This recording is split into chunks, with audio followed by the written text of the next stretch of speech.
pessoal, Vitel de Vintage, trazendo mais um vídeo para vocês. Pessoal, resolvi fazer um Signus PA800 capacitores 63 ou 80 volts, parte 2.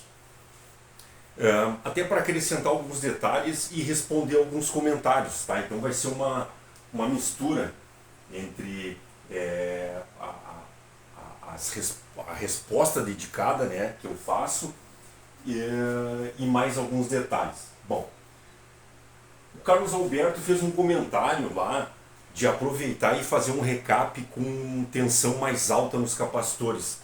Tem um detalhe, tá, que a gente tem que ver. Pessoal, também não vou entrar agora, esmiuçar muito, porque o resumo que eu vou falar desse desenho aqui, eu já expliquei em outros vídeos.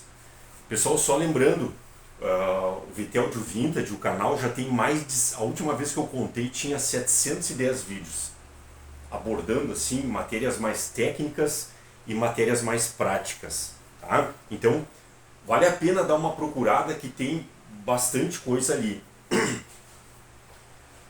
O que acontece? Pessoal, um capacitor tem duas placas, negativa, positiva, um dielétrico. Quando a gente alimenta ele, cuidando a polarização, ele carrega. E como é que ele faz essa carga? Através de um campo elétrico. Só que tem um detalhe: o capacitor, para ele carregar na totalidade, ele não pode, para a gente aproveitar toda a capacitância dele, que ele fornece, a gente não pode usar uma tensão muito mais baixa do que a tensão de isolação dele, a tensão de trabalho. Por quê? Porque eu não vou ter campo suficiente para carregar ele. Então, quando a gente vai fazer uma manutenção, substituição de capacitores, enfim, a gente tem que levar isso em consideração.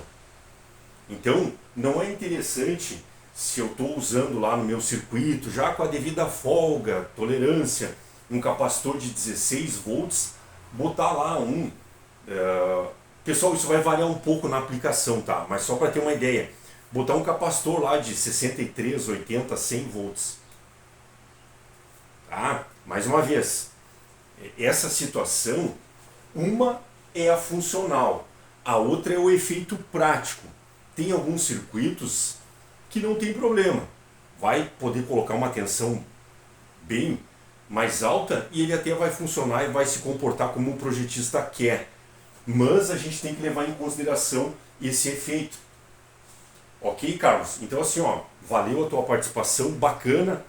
Aí até me fez acrescentar esse detalhe aqui. Bom, aí teve o Souza Tavares e fez um comentário lá da linha Signus 2.0, 3.0,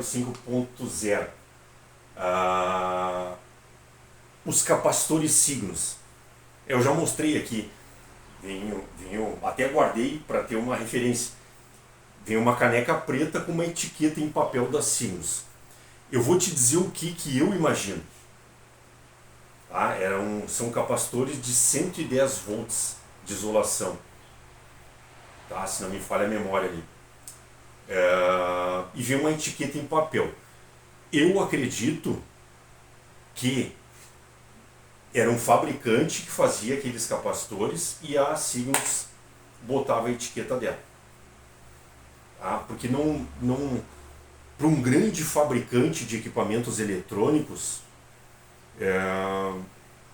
não sei se valeria a pena, em termos financeiros, de logística. Imagina montar um laboratório e aí, consequentemente, para poder desenvolver, fabricar, né, o capacitor, para alimentar só a linha de produção.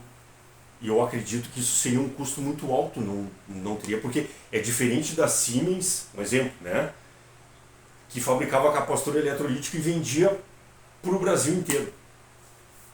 Tá? E ainda mais um capacitor com a etiqueta da Siemens. Tá? Então aquele capacitor ali parecia uma espécie de coringa.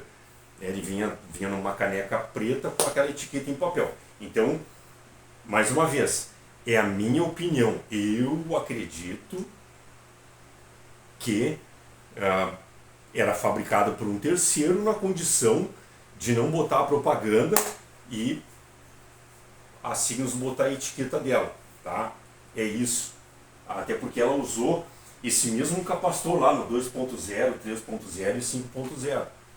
Provavelmente uma questão de logística lá, ela botou ali aqueles capacitores, tá? Então, até porque se a gente pegar as linhas mais antigas da Signus, ela usava Signus, até usou uma ou duas marcas diferentes. Eu sei que eu peguei alguns Signus aí com capacitores com capa azul e tal. Então teve outros fabricantes ali que forneceram para Signus, tá? Então, mais uma vez, pessoal, deixando bem claro, essa é a minha opinião baseado na experiência aí que eu tenho da convivência aí, certo?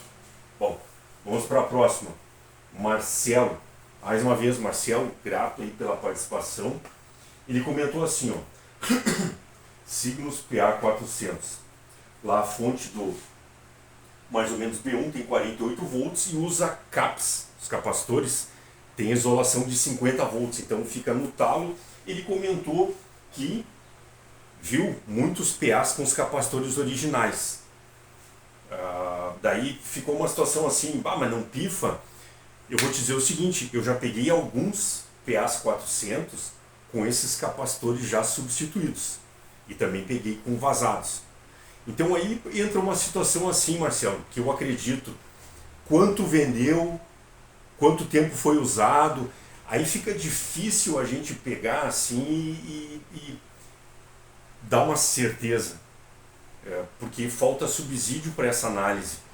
Então muitas vezes a gente pode analisar assim, ó, um carro X dá muito defeito, porque olha só quantos carros entram na oficina, mas se é um carro mais vendido, com certeza, ele para o mercado, para a oficina, é um carro que vai entrar bastante, mas não quer dizer que ele seja pior do que um outro.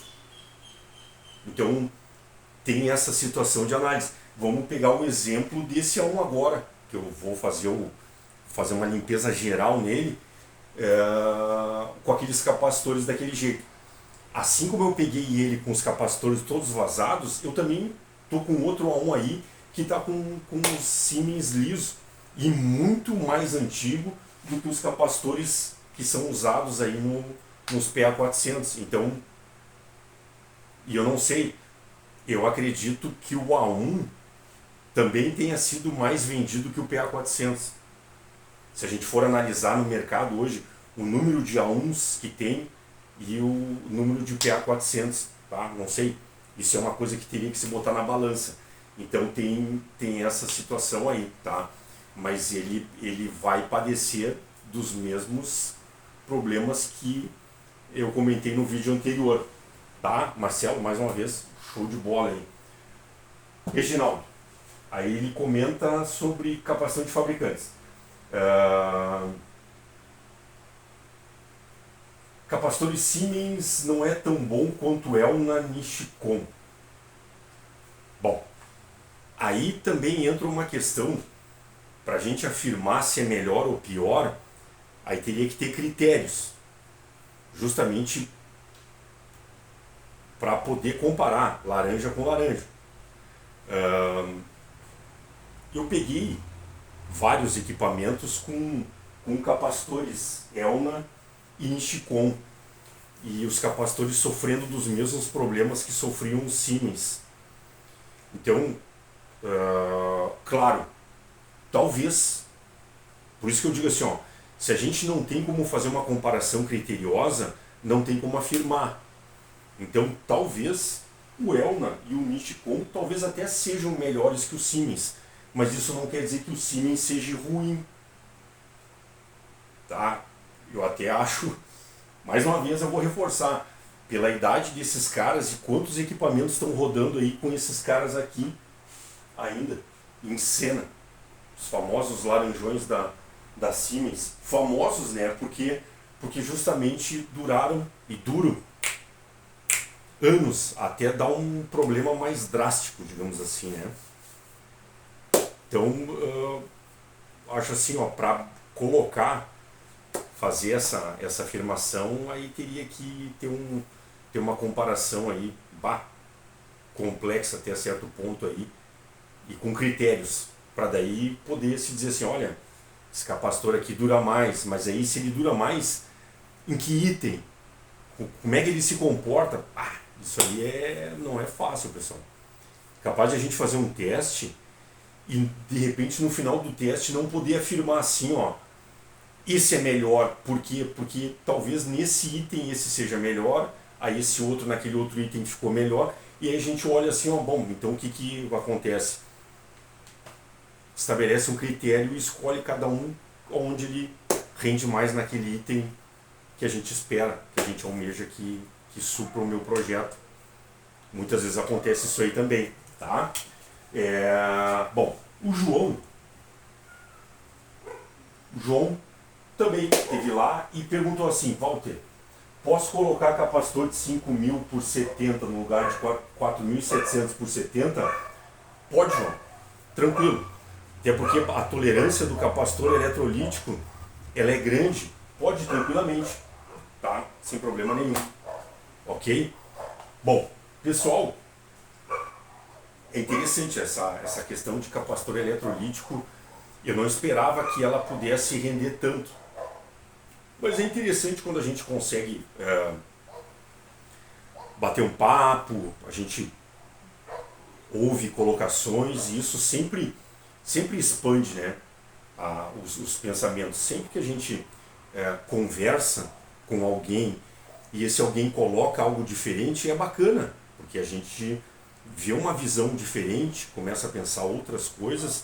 Isso é sempre produtivo, é muito bacana. Às vezes a gente revisa conceitos, enxerga alguma coisa, mas isso aqui eu achava que era assim, mas agora, não é bem assim. Ou acrescenta, é sempre produtivo, é sempre bacana, até porque na vida a gente está aqui e morre aprendendo. Tá? Essa é a bacana quando a gente se coloca à disposição disso. Então, pessoal, nesse vídeo aqui, mais esses detalhes aí de capacitores, bacana, agrega mais um vídeo ali que entra pro canal a respeito de capacitores eletrolíticos. Espero ter saldado, digamos assim, a dívida, respondendo, aí, ajudando aí as pessoas, né, os participantes, sempre levando em mente assim, pessoal, a eletrônica é uma ciência complexa. E por mais simples que seja um componente, quando a gente começa a estudar ele, a gente vê que ele não é tão simples quanto a aparência. E aí, nos projetos, termina entrando uma relação de compromisso. Bom, mas por que o fabricante está usando esse componente aqui se ele dá tal problema? Aí a gente, quando a gente tem a possibilidade de voltar, aí vai aparecer assim, era uma questão técnica X, era uma questão de custo, era uma questão de conseguir viabilizar uma operação na linha de produção para poder montar e ter produtividade. Vai aparecer alguma coisa, pessoal. Isso é certo. Tá? Quando a gente volta, vai aparecer. E às vezes, pessoal, tá? Pode até aparecer algo assim, até certo ponto era um desconhecimento. Mas também faz parte, né? Porque, pessoal, quando a gente desenvolve um equipamento, tecnologia, e as tecnologias estão evoluindo cada vez mais rápido, devido à concorrência e outras coisas, a gente vai ter cada vez mais equipamentos, usando uma expressão aí da informática, bugados no mercado, né? Que eles estão saindo já com o fabricante sabendo assim, olha, é bem provável que vai aparecer alguma coisa. E aí começa a aparecer os recais da vida aí, né? Tem que voltar isso aqui, tem que fazer aquilo lá e tal. Enfim, ok? Pessoal, não esquecendo as nossas causas, CVV, Centro de Valorização da Vida, 188, se possível seja um voluntário, nossa causa animal, adote, seja consciente, faça parte dessa corrente. Ative o sininho para receber as novidades, dê o seu like, pense em prestigiar o canal com a sua inscrição. Mais uma vez, pessoal, grato por todas as participações e até o próximo vídeo.